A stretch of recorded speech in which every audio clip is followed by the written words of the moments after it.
وہ اپنی ظاہر موقف بدلتے بھی رہتے ہیں، کبھی بہت سخت ہو جاتا ہے، کبھی نرم. اب پھر کہہ رہے ہیں کہ ایران کے لوگ بڑے زبردست ہیں، لیڈرشپ کا مسئلہ ہے، ایران کے ساتھ تعلقات بہتر ہو سکتے ہیں، نیوکلیر ہتھیار نہیں ہو سکتے. وہ مکس سگنلز دیتے رہتے ہیں. اب اس حملے کی بھی انہوں نے حمایت کی ہے امریکہ نے کہ جی سیلف ڈیفنس میں کیا. آپ کو لگتا ہے کہیں سے امریکہ برف پگھلا سکتا ہے، یا امریکہ نہیں ہے اس پوزیشن میں جو ان کی بڑی اسرائیل کے لیے سپورٹ ہے، یا ایران کے حوالے سے پوزیشن ہے؟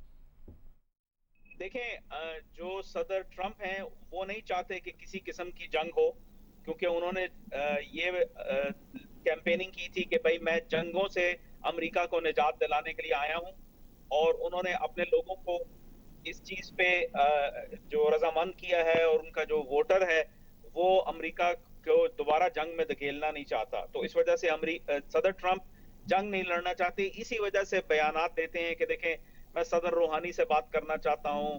انہوں نے یہ بھی جو ہے نا بیان بھی آیا امریکہ کی طرف سے کہ جی ہم خامنئی کے ساتھ بھی بات کرنا چاہیں گے، جو رہبر ہیں ایران کے.